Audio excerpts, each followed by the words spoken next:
Hey guys, it's Albert. Welcome back to my recap of Z Nation, episode 4 and 5 of season 2, batch 47, and Zom-baby. That's right, you're getting a 2-for-1 deal this time because I was out of town last week. I thought about doing one when I got back, but as it turns out, when I got back, I was dead. Not literally, but I felt like a zombie in the show here. And not one of the cool ones, although we do have some cool zombies to talk about in these episodes. So let's get right into it.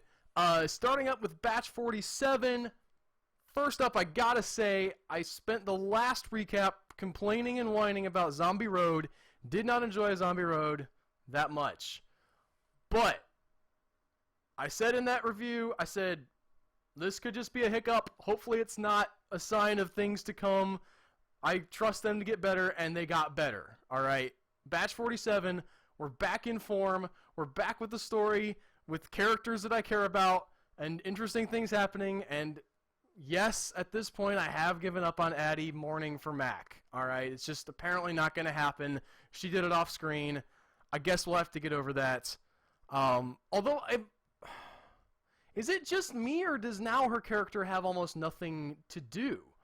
Like, I think characters reacting to stuff makes them more interesting and adds layers to them, and now, like, one of the things that made Addie interesting was her relationship with Mac. Their dynamic together as the Wonder Twins was one of the things that made them cool, and now I still like Addie. I'm not, saying that I don't like her character, but she's become less interesting because she doesn't have Mac to play off anymore, and I think they did miss an opportunity with having her have some kind of reaction to his death. Let that inform her character.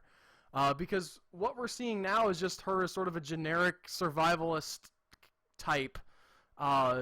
She's still good at killing zombies. She's still pretty, and she's still tough and everything, but so what? Like, there needs to be more to that character than that. There was more to that character, and now that she's lost Mac, they kind of missed an opportunity to add depth there. So, anyway, I'm not going to belabor that point, but I think that was a missed opportunity.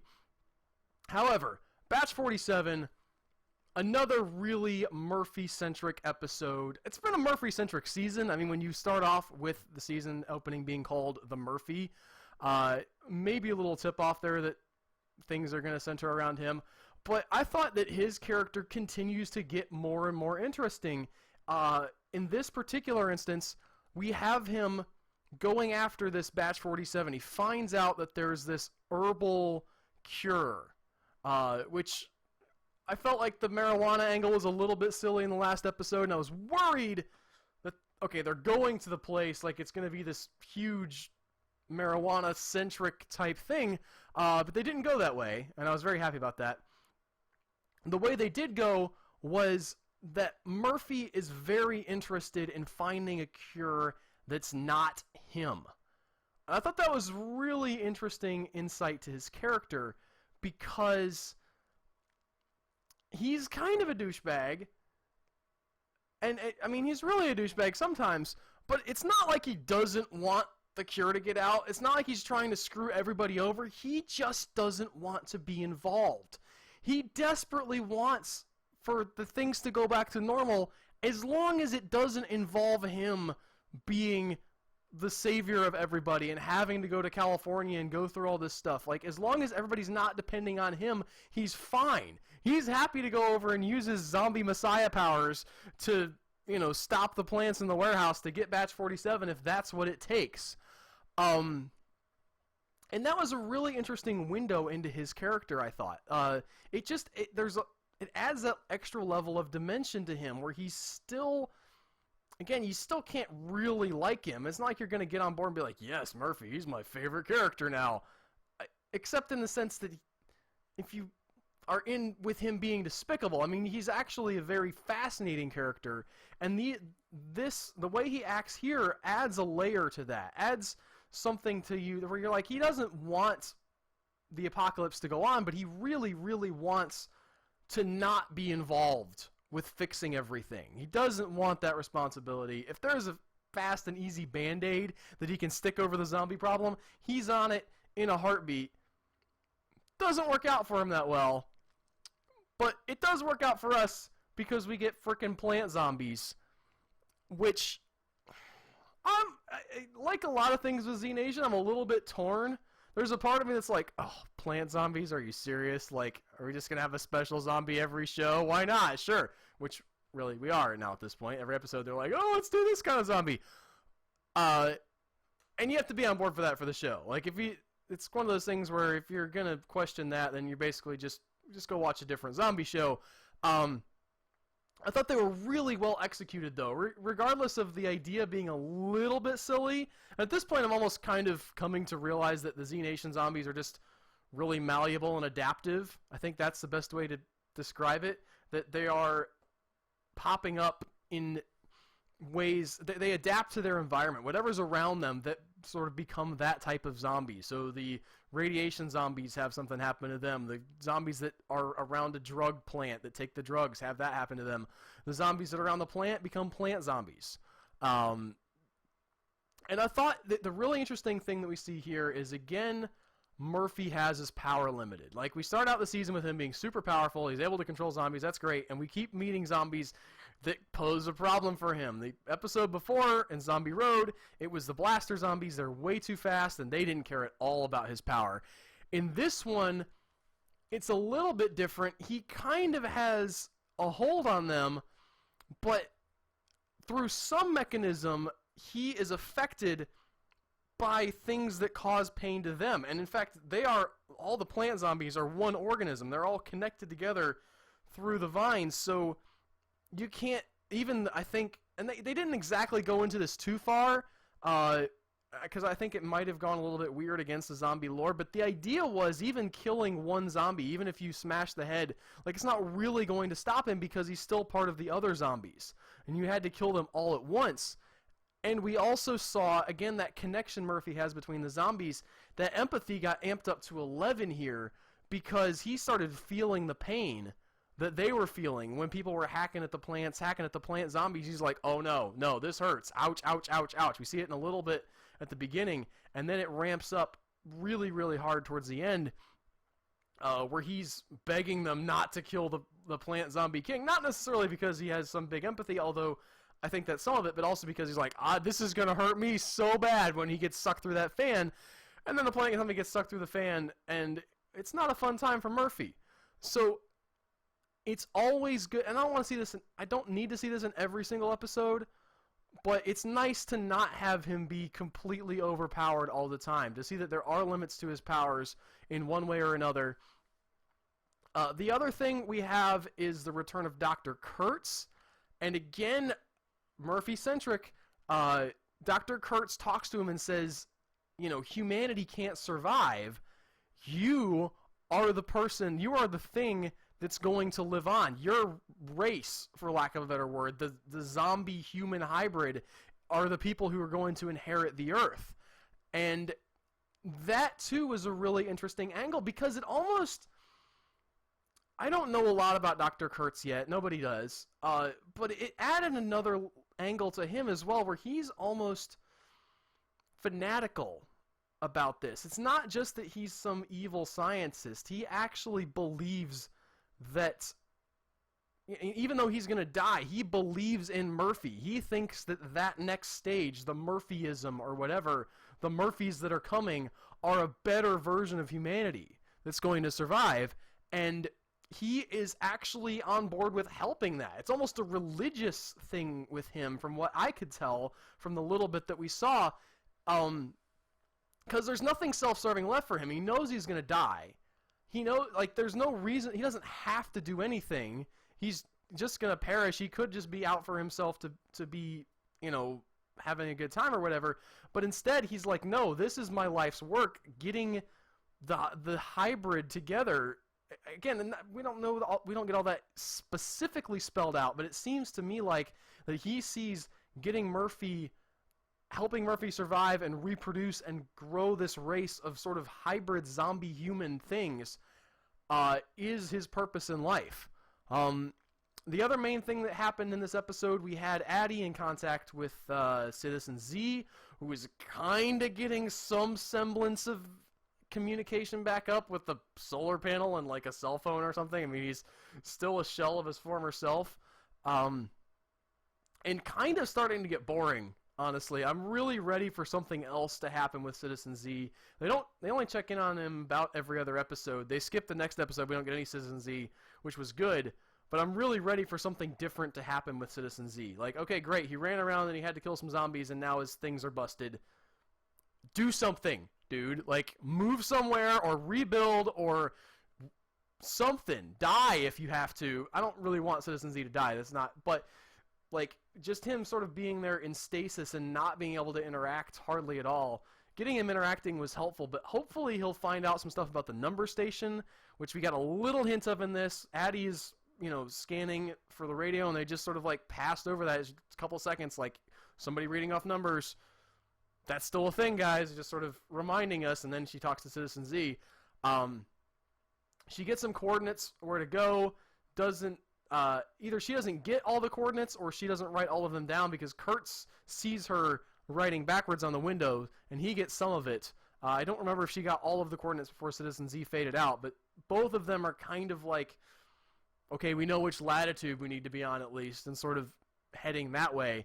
So that was mostly what got accomplished in this episode. There was a few really fun sort of death things, and when they do get Batch 47, it's really ambiguous how effective it is, because they give it to the one zombie and the batch is too, like, the dosage is too high, the head explodes, which was a great... I really enjoyed that when they, like, Murphy just, like, puts the thing back on, all the blood goes everywhere on the inside of the jar, and the heads in the jars were great, too. And then the second one they give not enough to, and it just sort of mellows them out or whatever.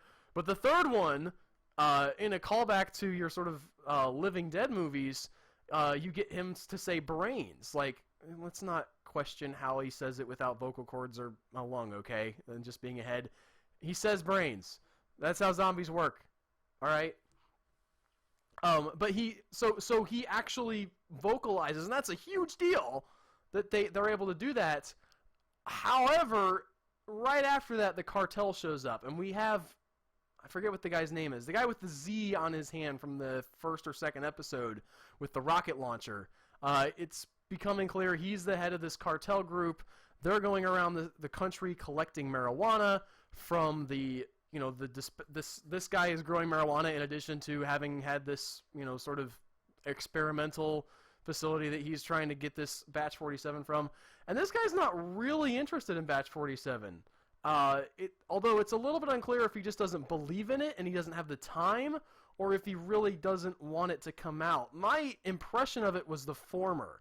That he was just sort of like, listen, there's not a cure, stop wasting your time. You're getting our good customers killed going into this greenhouse. Like, no one cares.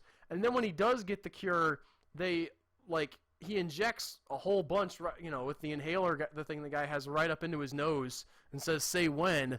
And the guy, kind of freaks out and goes into some weird spasm and maybe looks like a zombie, but he's not. And then they just say, screw this, and they shoot him. So we don't get a real resolution on exactly whether it would have been effective at all, because he didn't get bit, he didn't necessarily die. They say, did you see him turn? And it's just really unclear exactly what happened there. What we do know is that Doc pocketed some of the flour in its unconcentrated form, gave it to the little girl who was sick throughout the episode, because... that's a thing that they just, throw a kid in there to be sick. All right, that's fine. We have other people in this world besides our main characters. And at least it wasn't annoying. The characters that they had that were extra in this episode were way more palatable than the previous episode of Zombie Road. So I liked, I was fine with them. The one lady and the little girl, their story was actually really interesting, where they just, you kind of see them, you assume that they're mother and daughter. The group assumes that they're mother and daughter. And then the lady says, no, her parents died and I'm taking care of her. And I don't know what to do. And she's sick with not a zombie bite, with just some regular sickness that's happening. Doc gives her the flowers and then they leave. So again, there's no clear resolution on what Batch 47 actually does, if anything, except for make a head be able to say brains, which is pretty important.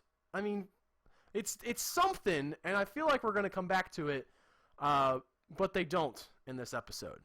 The next episode, which aired, and that was yesterday as I'm recording this, was Zom-baby. I had to look for a second there.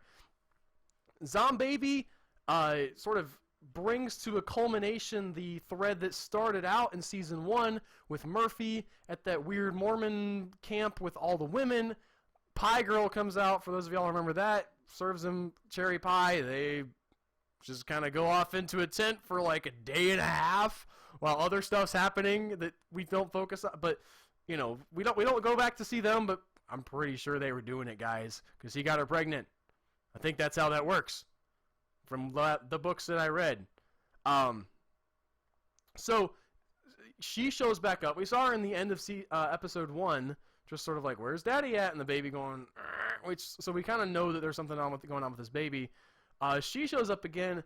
I was never sure in the beginning exactly what her motivation was. I always kind of thought maybe she's got some sinister angle here where she wanted to get pregnant with the Murph, like she knows something about him and who he is, and she was looking to get impregnated by the guy who's half zombie or whatever. It turns out she's just a little bit silly, which it works because they would have had to explain a bunch of like, how does she know about him? You know, how would she know that getting pregnant would do anything special or whatever? Like, she doesn't really have much of a personality other than just being kind of perky and excitable and really emotional from time, which, I mean, some of that you can just blame on the pregnancy. Probably one of the funniest scenes in this episode was her just like unloading with the machine gun. There's a baby on board! And like blasting the guys off the ridge while they're all just like discussing like, all right, 10K, you pin him down here and we'll do this. And she's just like, so that was fun to see her again. And she's obviously at the point of giving birth. I guess we can assume that it has been 9 months since the compound. Again, how time runs here is exactly is a little bit confusing. But she comes up. She's there for a while. Murphy it's interesting seeing Murphy interact with her because you get the idea he doesn't want to be responsible for a kid. He doesn't really want to be responsible for her. He's sort of like, whoa, I don't want to talk this. But once they're together, like he could be a bigger douchebag to her, and it seems like he actually feels like some kind of responsibility in his own Murphy way. He doesn't just completely treat her like garbage. He kind of puts up with her, tolerates her, sort of flightiness and weirdness a little bit because he knows it's like, all right, yeah, I did this. It's my fault. I'm the dad. And so we get them coming up to a zombie baby hybrid thing birth. And in the process of her about to be giving birth, they come upon this Mennonite community. And as they're coming up to this Mennonite community, 10K kind of goes on a scouting mission ahead, finds some zombies, hits the zombies, and the zombies explode with this white dust. Not completely explode, but like their heads just like expel it all over him. And it's like, well, what was that? And at the very beginning, you're like, maybe that was just some odd special effect or something. But then they reference it like, oh yeah, 10K, you got this dust all over you. And you're like, oh, okay, this is going to be something. Don't know exactly what right at the beginning. But they take the lady into the Mennonite community, who apparently have dealt with the zombies one way or another. And they there's some zombie animals, which is really cool. There's like a zombie sheep, I think, and maybe a zombie goat, which is really neat at the very beginning. But you get get to the Mennonites, and the Mennonites explain, oh, our zombies, the special zombie of the week we have this week, are anthrax zombies. Which might, it's hard to add to the scariness of zombies too much without just making them stupidly overpowered. But anthrax zombies, kind of a big deal. Like, the fact that you can kill them and maybe they don't bite you, but you get infected with anthrax anyway, not a fun time. You're not having a good day when you get infected by an anthrax zombie. And, so 10K is infected, and he goes down, and Addie has a problem, and she goes down. I was watching this with my wife, and she kind of said, like, oh, well, I wish they wouldn't stop making us think that people are going to die. Obviously, they're not, not every episode that people are going to die. And I kind of agree with that. But in this episode, I think that it wasn't so much that it's like, oh no, 10K could die. I mean, yeah, he could. But it was more about sort of, once you have him out of the picture and Addie out of the picture, then you have different group dynamics. You can say, okay, well, 10K is not there, so, things progress a little bit differently. Maybe you don't have him to be their sniper in the situation. So I like situations where they have somebody be incapacitated for a while and sort of make people figure out how to work around them, the other members of the group, because that adds an interesting dynamic. They go to a town where, the Mennonite guy says it's not a lot of people know about this place. There's probably a pharmacy here that we can raid. Maybe they have some antibiotics for the anthrax, but they're rationing them. They're rationing them to everyone equally, and the group realizes that, like, rationing to everybody means that everybody's going to die just really slowly. Like, you have to pick some people to survive. So they try to get around that by getting some more antibiotics and going to the other town. And when they're there getting the antibiotics, there's a great funny scene where Addie's there with the Mennonite guy, and they see condoms, and she, sort of, I forget exactly how the exchange goes, but she says, oh, you know what these are? And he's like, yeah, I know what those are. Like, just kind of I'm not an idiot just because I'm, practice sort of very modest living. And also a really sweet scene because you have, she talks to him a little bit about sex sort of in an oblique way, and he's like, yeah, I'd be interested in that kind of at some point, but, the zombie apocalypse happened, and not a lot of people wanting to get married around the zombie apocalypse, which I thought was a really interesting scene because she's sort of alone now, and you can kind of see that, like, kind of half a spark between them, but he's very devout in his religion, so he wouldn't actually, make a move there, and she not interested in the Mennonite guy, so she's not going to make a move. But there was just a little spark of chemistry between them, whereas I think, in my mind, they were both thinking, man, in different circumstances, I could be with you. And then to move on from that, they find there's a guy in the drugstore who has taken, like, all the drugs, trying to die, which I thought was a little, like, you took all of them, like, just all the pills you could find, you shoved, I mean, that's, even in pill form, that's a lot of pills, man, that's a decent number of pills that you're taking, but whatever, the point being that the antibiotics aren't there, but the more important part of that scene was that he, like, desperately wanted to die. He was trying to commit suicide with the pills, it didn't work. He'd woken up again, and they're there, and, I forget what the name of the new guy is who joined the group without question. Although he's, by the way, to go back a little bit, he had, like, a radio earlier that he was listening in on. It wasn't like he was communicating with anybody, but he had that channel where the Spanish guys are, the gang, and he seemed like he was kind of keeping in touch with what was going on there. As a little bit of a, I don't know. I mean, maybe it was just him saying, what's going on? But he waited until he was away from the group to contact them, and he seems like they're adding a little bit of level of sinisterness to him in this episode. They could have just left. I mean, for my money, he's already pretty creepy in the fact that, he just showed up and they accepted him in the group, but now they decide to be like, oh, maybe this guy's not all he appears to be. We don't know what he appears to be. You guys just accepted him. But regardless, he sees the guy in the drugstore, and the guy's like, you got to help me out, and he comes towards them with a needle or something, and the new guy shoots him right in the head to defend himself, and the the Mennonite guy kind of doesn't freak out. That's probably not the right word, but he's just like, you killed him, and the guy's like, yeah, he was gonna kill me, it was self-defense. And the Mennonite says, oh, you believe that it's better to kill than to die. And that was sort of your first insight into how serious this guy is about his religion. If you were a little bit unsure, like, yes, he is willing, like, pacifism is their deal, okay? If somebody comes along and tries to kill them, they will not try to kill them back in self-defense, which kind of makes you wonder how they made it so far. But regardless, these guys are, they're the real deal. They are legit serious about their pacifism, and he's like, he's not okay with the fact that somebody just got killed to save this other guy's life.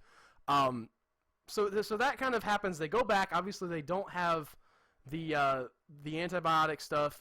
I mentioned Addie falls sick. She falls sick after they go to the drugstore. So now that Addie and 10K are both sick, and we are having our zombie baby birth, which sort of has all of your standard giving birth tropes.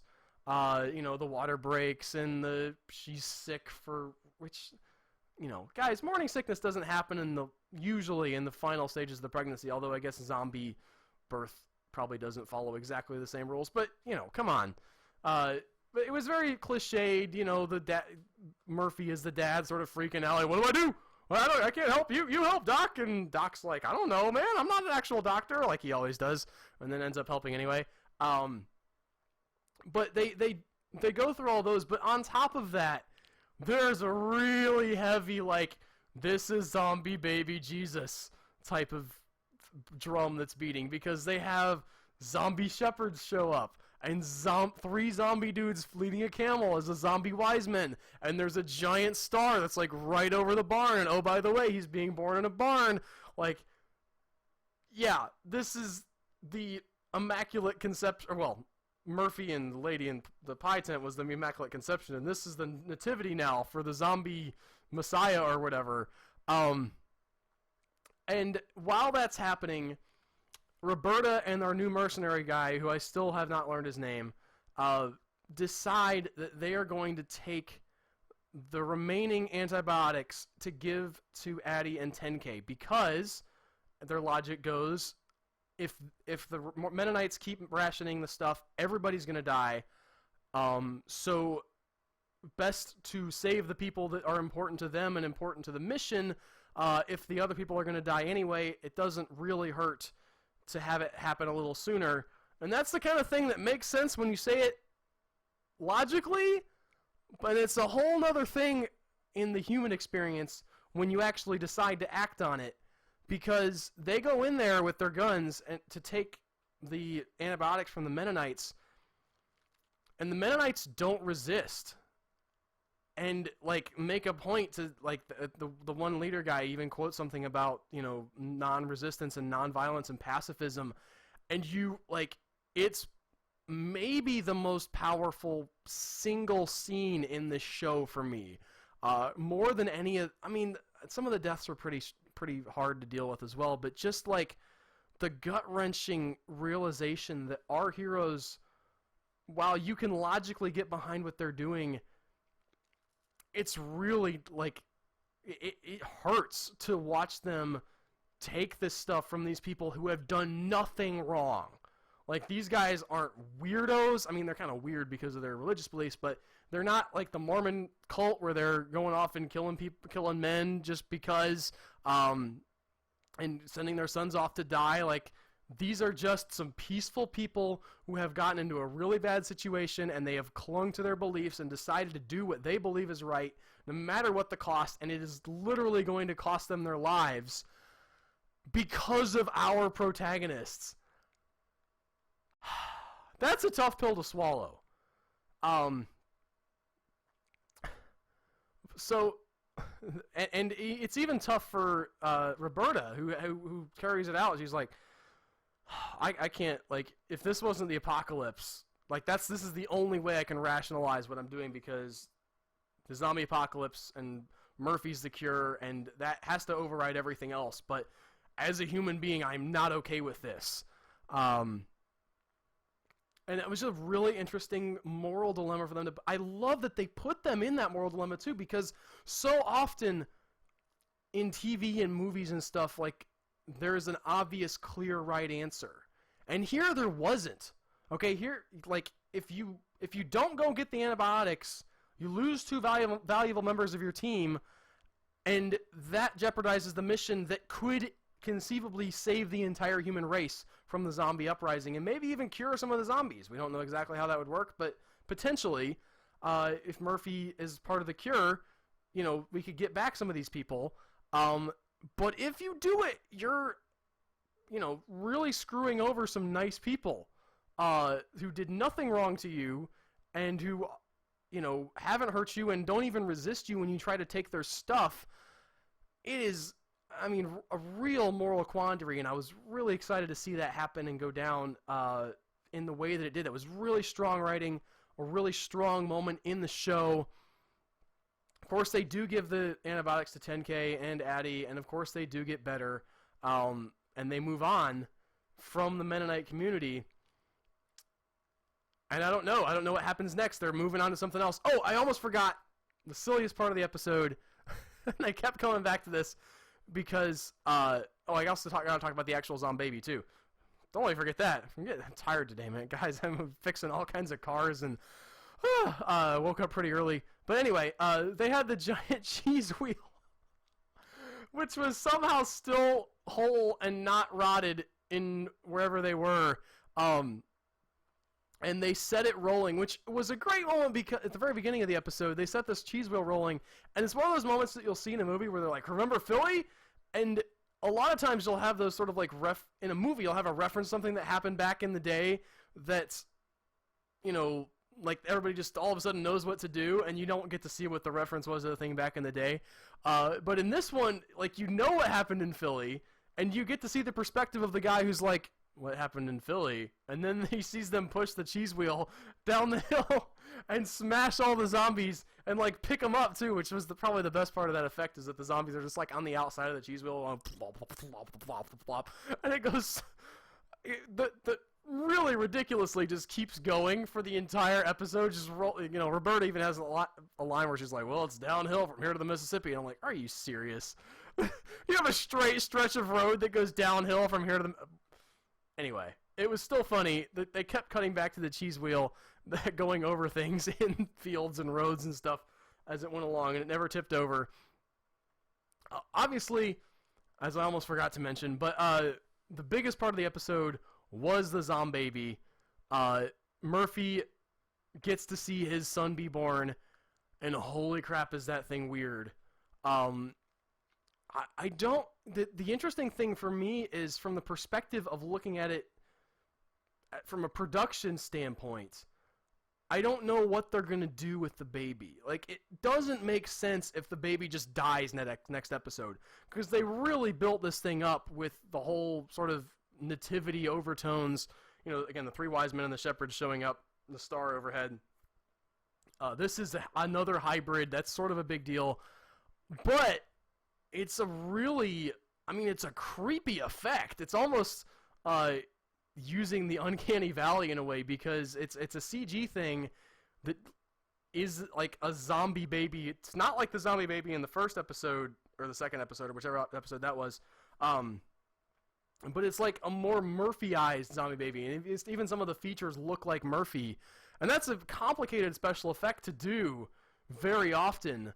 So I'm interested to see how often they're going to cut to the baby, if they decide to, like, push the baby off screen and have it come back later when it's not a baby anymore, and they don't have to do so much, like, just pure CG on it. I don't know. All I do know is that thing may have been the creepiest thing I've seen on this show. The weirdest looking, because it has the Murphy eyes CG'd in. I assume it's CG. It's all gray looking. When the birth happened, it kind of just like yanked itself out of the womb. Not like splitting through the belly, but just like it was really, really creepy. And the other zombies reacted to it in such a way that, again, we see Murphy not being able to control things. He can't stop the zombies from wanting to be around zombie baby Jesus, for lack of a better word, which leads to the mother, in protection of her baby, turning into a zombie. And one of the few, if only times, Murphy asks the group to give someone mercy. He says, help her out as she turns into a zombie. I'm going to assume that that wasn't him being a huge jerk and just wanting to get rid of the woman, because she would follow him around as a zombie. I'm assuming that, because I want to believe that about Murphy. But now they have this baby, and doesn't have a mom, and who knows what a zombie baby eats. hopefully not people, because it's a hybrid thing. It's not attacking them. It recognizes daddy or whatever, but there's nobody to give it any milk. I don't think there's any cows to come around. So, again, going forward, I have no idea what's going to happen with this baby, but I'm excited for it. Bump in the road with Zombie Road, but we're back on track with really solid, strong episodes. Not perfect. I can nitpick some stuff here and there, but Z Nation has really picked back up. It was just a little hiccup. Thank goodness. Again, maybe you guys really like Zombie Road. I thought it was a little bit of a misstep. But these episodes have been a lot of fun, building some great stuff to pay off later. Just the world continues to build. This, again, for better or for worse, this is not a show that messes around at all. And so next week, we'll find out what happens as they continue to plunge towards even more weird insanity in the zombie apocalypse. And I'll see you there for it. I'm Albert Berg. Until next week, have a good one.